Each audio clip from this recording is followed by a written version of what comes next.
मनुष्य की उत्पत्ति कब हुई, बंदर बना मनुष्य या नहीं। मनुष्य की उत्पत्ति का सिद्धांत हर धर्म में अलग अलग है। मनुष्य की उत्पत्ति कब हुई, कैसे हुई और क्या मनुष्य बंदरों का विकसित रूप है। ऐसे कई सवाल मन में उठते हैं जिसका जवाब विज्ञान अपने तरीके से देता है और धर्म अपने तरीके से।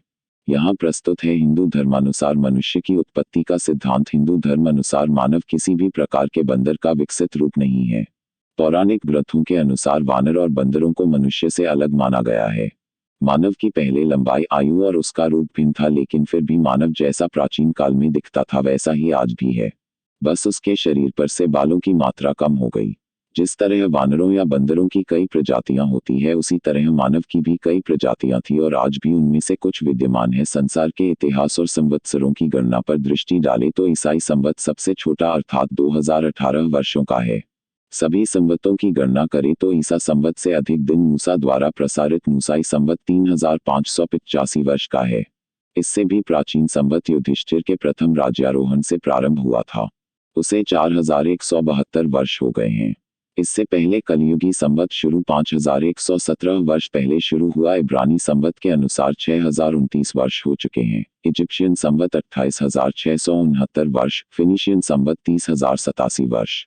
ईरान में शासन पद्धति प्रारंभ हुई थी, तब से ईरानियन संवत चला और उसे अब तक 1,89,995 वर्ष हो गए।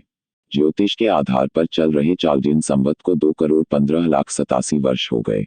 खताई धर्म वालों का भी हमारे भारतीयों की तरह ही विश्वास है कि उनका आविर्भाव आदिपुरुष खता से हुआ। उनका वर्तमान संवत 8,88,40,388 वर्ष का है। चीन का संवत जो उनके प्रथम राजा से प्रारंभ होता है वह और भी प्राचीन 9,60,02,516 वर्ष का है। अब हम अपने वैवस्तु मनु का संवत लेते हैं जो 14 मनवंतरों में से एक है। उससे अब तक का मनुष्योत्पत्ति काल 12,05,33,117 वर्ष का हो जाता है, जबकि हमारे आदि ऋषियों ने किसी भी धर्मानुष्ठान और मांगलिक कर्मकांड के अवसर पर जो संकल्प पाठ का नियम निर्धारित किया था और जो आज तक ज्यों का त्यों चला आता है, उसके अनुसार मनुष्य के आविर्भाव का समय 1,97,29,449 वर्ष होता है, जबकि 1,96,8,53,118 वर्ष पहले सृष्टि की उत्पत्ति हुई थी। पुराणों में सृष्टि उत्पत्ति को बहुत विस्तार से बताया गया है। पुराणों अनुसार सृष्टि की आयु कुल 14 मनवंतर की होती है। एक मनवंतर में 30,67,20,000 वर्ष होते हैं। अब तक 6 मनवंतर बीत चुके हैं और यह 7वां मनवंतर चल रहा है।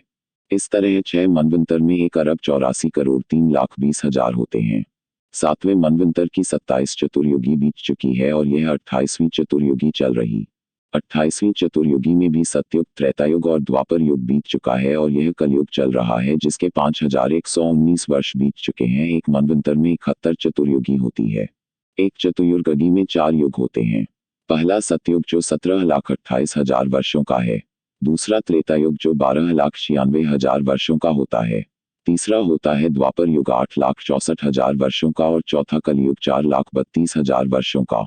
कुल मिलाकर के एक चतुर्युगी में वर्ष की संख्या 43,20,000 वर्ष हुई। इस प्रकार से 6 मनवंतर सहित 7वें मनवंतर के बीच चुके काल को जोड़ने के बाद 1,96,08,53,119 वर्ष होते हैं। इसका मतलब यह कि इतने समय पहले सृष्टि की उत्पत्ति हुई थी।